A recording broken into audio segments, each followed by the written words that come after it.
Live from downtown Detroit, Local 4 News at 11 starts now. She never imagined her children would grow up without him.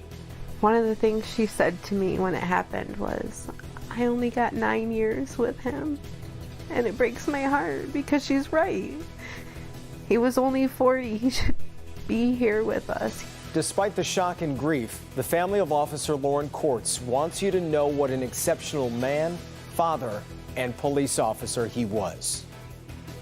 And everything that's happened since Wednesday night for Officer Courts' family has just been surreal, and most of all, so breathtakingly unfair. Yeah, and tonight the widow of Officer Lauren Courts is opening up about his life and legacy.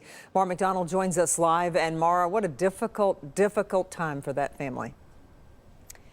Kimberly, it is so hard, and we visited with Christine Courts and their 2 children, Darian and Devin, and they really want you to know about their dad. Every time we think, It is all overwhelming and just so very, very hard. I am angry,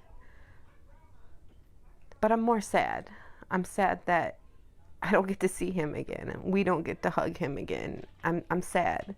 I don't know if I have time to be angry right now. Christine and Lauren have 2 beautiful children, 9-year-old Devin and 15-year-old Darian, wearing an MSU sweatshirt here. That's where his dad went to school. And Devin wearing his Batman t-shirt. And they want you to know about their dad. Devin, what did you love to do with your dad the most? Hang out with him.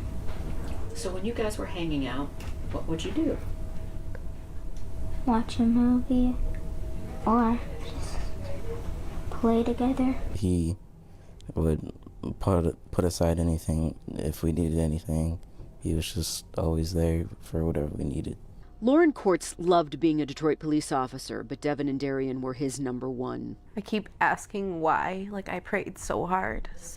And when we were at the hospital, it was unreal, like out of body, because when they came in, you just knew right away. You knew when the doctor came in that this wasn't going to be good. Christine is surrounded by her extended family and friends. When we visited, the house was filled to the brim. But in so many ways, she and her children are at the center of a whirlwind with this vast feeling of emptiness. How do you fill what is now a giant, aching void? There's a lot that I can't do for them that he can do, and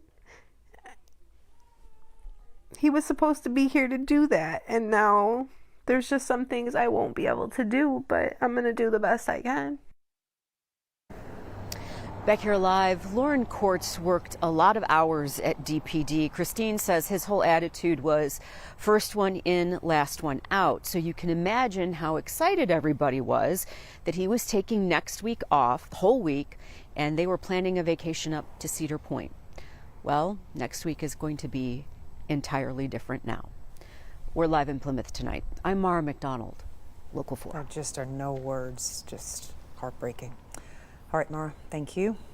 Well, with questions still surrounding the 19-year-old suspect and his previous run-ins with police, Macomb County Prosecutor Pete Lucido is blaming County Executive Mark Hackle for why an arrest warrant for him was delayed. A claim, by the way, Hackle calls absurd. It all centers around a drive-by shooting June 9th at a grad party in East Point.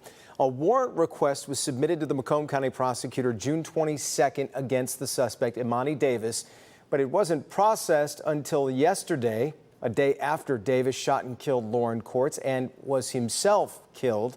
Lucido told me his office had to do additional investigating and is blaming the delay on staffing issues, specifically pointing fingers at Hackle, who responded with this statement tonight. The bottom line is that Lucido failed to see the red flags in this case. The 19-year-old shooter already had multiple police contacts for weapons and violence. Even if there had been a pile of warrant requests, the prosecutor had a duty to place this one on the top of the pile. He did not. We asked both Lucido and Hackle for an on-camera interview tonight. Both declined. All right, let's turn now to the forecast with the afternoon showers long gone now. Yeah, Brett, we know some areas got hit pretty hard tonight before it got nice out there. Yeah, we've been needing some decent rain, some soaking rain. Some of us got that. Not everybody, though, did. those of us that did, a good dose. How about over 2 inches just southeast of Ann Arbor, close to an inch officially on the campus of U of M. Brighton, 1.5 inches, nearly an inch in Farmington. And the radar estimates are really telling the story of where this thing set up shop. And you can see some of the radar estimates, well over an inch of rain. This coming after the recent drought monitor came out, keeping some parts of the area in that abnormally dry category. Likely to change, though, over the coming days. High pressure building in from the north, and that means lots of sun and rain moving out for the weekend. If you have any plans either day, both look good. Upper 70s, low 80s are on tap. But heat, humidity, and rain are coming back. We'll talk about when in just a bit. Right now, Elon Musk's $44 billion offer to buy Twitter is on the verge of collapse. Today, Musk sent a letter to Twitter's board saying he's calling off this deal after the company allegedly failed to provide enough information about the number of fake accounts. Musk says the information is fundamental to Twitter's business and financial performance and is needed to finish the merger. Twitter immediately fired back, saying it will sue Musk to uphold the deal. Today, President Biden signing a new executive order to protect abortion rights just 2 weeks after the landmark Supreme Court decision overturning Roe v. Wade. The president wants federal agencies to make sure women can cross state lines to access abortion services, to safeguard access to abortion medications and emergency contraception. He also wants to protect patient privacy. Today at a signing ceremony, President Biden described the Supreme Court as out of control. We cannot allow an out-of-control Supreme Court working in conjunction with extremist elements of the Republican Party to take away freedoms and our personal autonomy. Here in Michigan, a 1931 law banning abortion has been temporarily blocked in court, but the battle over that is still far from over. Federal prosecutors opened a new investigation into former Detroit Mayor Kwame Kilpatrick's finances. They're trying to determine if Kilpatrick is paying back $1.7 million that he still owes taxpayers and the IRS. He started various business ventures since his prison sentence was commuted. Recently, he started asking for donations of $8,000 to buy a new home in Orlando, although that request seems to have been taken down now. The U.S. Attorney's Office calls the investigation routine, but the efforts could help prosecutors seize money or garnish income or tax returns. A special moment tonight at Jimmy John's Field in Utica. Yeah, a local liver transplant patient, his donor, and doctors threw out the first pitch at tonight's game. The game was dedicated to living donor awareness, and our Megan Woods was there for the big moment. She joins us live from Utica with more. Hi, Megan. Hi. So it was such a big and special moment for this family. So when you think about baseball and living organ donors, they seem like an unlikely match. But tonight at Jimmy John's Field here in Utica, we learned that they have more in common than you might think.